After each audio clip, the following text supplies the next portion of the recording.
नमस्कार दोस्तों, supreme court के ओरिजिनल जुरिस्डिक्शन के बारे में आज के इस वीडियो लेक्चर में हम लोग समझेंगे। सुप्रीम कोर्ट के जुरिस्डिक्शन का मतलब क्या होता है, सुप्रीम कोर्ट क्या होती है और ये ओरिजिनल जुरिस्डिक्शन जिसे हम प्रारंभिक क्षेत्राधिकार अथवा मूल क्षेत्राधिकार कहते हैं, इसका क्या अर्थ है। इन सभी बातों को आज इस वीडियो लेक्चर में समझने का प्रयास करेंगे। आप सभी का स्वागत है यूट्यूब चैनल लॉइजी में, और इस चैनल में हम सभी कानून को आसान भाषा में समझते हैं। संविधान के अन्य महत्वपूर्ण टॉपिक्स भी इसी चैनल में करवाए गए हैं, आप प्लेलिस्ट में जाकर देख सकते हैं। आइए स्टार्ट करते हैं आज का topic, original jurisdiction of the supreme court, जिसे हम हिंदी में कहते हैं सर्वोच्च न्यायालय का प्रारंभिक क्षेत्राधिकार। अनेक किताबों में इसे प्रारंभिक क्षेत्राधिकार की जगह मूल अधिकारिता भी कहा जाता है या मूल क्षेत्राधिकार भी कहा जाता है। तो सबसे पहले हम बात करते हैं सुप्रीम कोर्ट की। सुप्रीम कोर्ट को एपेक्स कोर्ट भी कहा जाता है। एपेक्स का मतलब सर्वोच्च बिंदु, हिंदी में से सर्वोच्च न्यायालय या उच्चतम न्यायालय कहा जाता है।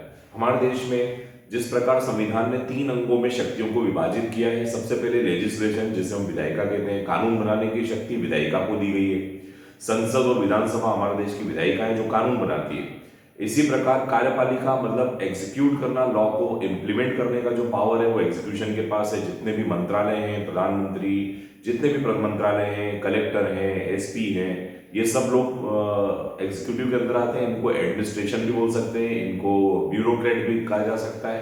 तो कार्यपालिका का काम है कानून को लागू करना, लेकिन कानून का इंटरप्रिटेशन करना, कानून के अर्थ को निकालना, ये काम जुडिशरी को दे रखा है। यदि कानून के अर्थ के बारे में कोई डिस्प्यूट है तो जुडिशरी के पास जाएगा। तो जुडिशरी एक डिस्प्यूट रिजॉल्विंग बॉडी है, यानी जो विवाद मतभेद होंगे उन मतभेद विवादों को सॉल्व करने के लिए हमारे देश में न्यायपालिका की स्थापना की गई है। और इस न्यायपालिका का जब हम नाम लेते हैं तो न्यायपालिका में आपके सामने ढेर सारी न्यायालय सामने आ जाती है। जैसे जिला न्यायालय, जिला न्यायालय के ऊपर उच्च न्यायालय, और उच्च न्यायालय के भी ऊपर जो सर्वोच्च न्यायालय होती है जिसे हम उच्चतम न्यायालय या सुप्रीम कोर्ट कहते हैं। ये जो सुप्रीम कोर्ट है इसके बारे में हमारे संविधान में अनुच्छेद 124 से लेकर अनुच्छेद 147 तक प्रोविजंस किए गए। तो सुप्रीम कोर्ट के बारे में प्रोविजंस है हमारे संविधान में, भारत के संविधान में अनुच्छेद 124 में गठन बताए गए, सुप्रीम कोर्ट का कॉम्पोजिशन और सुप्रीम कोर्ट के बहुत सारे जुरिस्डिक्शन बताते हुए 147 पर जाकर सुप्रीम कोर्ट के प्रोविजंस एंड होते हैं। अब ये सर्वोच्च न्यायालय जो है, आज हम लोग जिस बिंदु पे चर्चा करने वाले हैं वो बात है जुरिस्डिक्शन की। तो पहले एक बार जुरिस्डिक्शन को भी समझते हैं। जुरिस्डिक्शन को हिंदी में क्षेत्राधिकार के नाम से भी पुकारा जाता है, अधिकारिता के नाम से भी पुकारा जाता है। तो नॉर्मली सुप्रीम कोर्ट के 4 क्षेत्राधिकार बताए गए हैं। क्षेत्राधिकार का मतलब होता है कहाँ पर कोर्ट काम कर सकती है, कोर्ट के पास क्षेत्राधिकार क्या है, कोर्ट की अधिकारिता क्या है, किन मामलों में सुप्रीम कोर्ट हस्तक्षेप कर सकती है, ये सारी बातें क्षेत्राधिकार में बताई जाती है। क्षेत्राधिकार 4 प्रकार का है। एक अभिलेख क्षेत्राधिकार जिसे कोर्ट ऑफ रिकॉर्ड कहते हैं, एक प्रारंभिक क्षेत्राधिकार जिसके बारे में आज हम चर्चा करने वाले हैं जिसको ओरिजिनल जुडिक्शन कहते हैं, तीसरा अपीलेट जुडिक्शन जिसे अपीलीय क्षेत्राधिकार कहा जाता है, और चौथा परामर्शदायी क्षेत्राधिकार जिसे एडवाइजरी जुडिक्शन कहते हैं। तो मित्रों, आज हम बात करने वाले हैं प्रारंभिक क्षेत्राधिकार की। नाम से स्पष्ट है, प्रारंभिक यानी ओरिजिनल, ओरिजिनल को हिंदी में मूल भी कहा जाता है। तो ऐसा क्षेत्राधिकार जिसमें ऐसे मामले होते हैं जो सिर्फ और सिर्फ सुप्रीम कोर्ट ही सुन सकता है, यानी ऐसे मामले जो जिला अदालत नहीं सुन सकती, ऐसे मामले जो हाई कोर्ट नहीं सुन सकता है, उनके पास पावर ही नहीं है। पावर सिर्फ और सिर्फ सुप्रीम कोर्ट के पास है, इसीलिए इसका नाम है ओरिजिनल जुरिस्डिक्शन, इसीलिए इसको प्रारंभिक क्षेत्राधिकार कहा जाता है। तो original jurisdiction only supreme court can hear and decide the case. Supreme court ना सिर्फ सुन सकती है, सुप्रीम कोर्ट उस पर निर्णय भी दे सकती है। ऐसे केसेस जिसके लिए पर्टिकुलर कोर्ट सिर्फ और सिर्फ सुप्रीम कोर्ट है, बता दिया गया है कि ये वाले मामले सिर्फ सुप्रीम कोर्ट ही सुनेगा। तो जो मामले सिर्फ और सिर्फ पर्टिकुलरली सुप्रीम कोर्ट सुनेगा उसे ओरिजिनल जुडिक्शन के अंतर्गत माना जाता है। इसके अलावा ओरिजिनल जुडिक्शन हमारे संविधान में कहां पर रखा गया है, तो आर्टिकल 131 में ओरिजिनल जुडिक्शन के बारे में बताया गया है।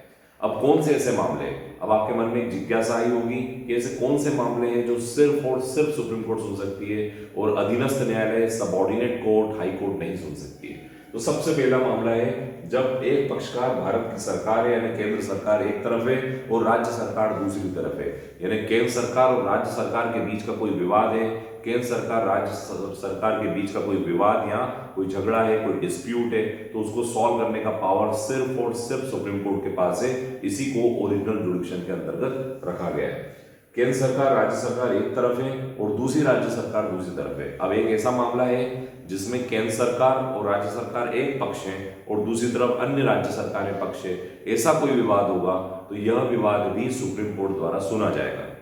अब हम बात करते हैं, एक तरफ राज्य सरकार, दूसरी तरफ दूसरी राज्य सरकार। आप लोगों को याद होगा कावेरी डिस्प्यूट, कावेरी रिवर का जो पानी का डिस्प्यूट था तमिलनाडु कर्नाटक के बीच में, ये विवाद भी सुप्रीम कोर्ट ने सुलझाया था।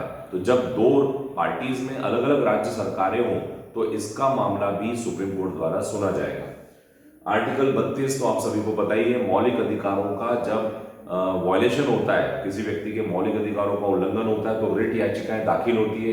ये रिट याचिकाएं अनुच्छेद 32 में सीधे सुप्रीम कोर्ट में दाखिल हो सकती है। तो अनुच्छेद 32 भी एक प्रकार से ओरिजिनल जुडिक्शन के अंतर्गत आ जाता है। और ट्रांसफर मैटर, एक मामला एक हाईकोर्ट से दूसरे हाईकोर्ट ट्रांसफर करना है तो इसकी भी पिटीशन सुप्रीम कोर्ट में ही लगाई जाती है।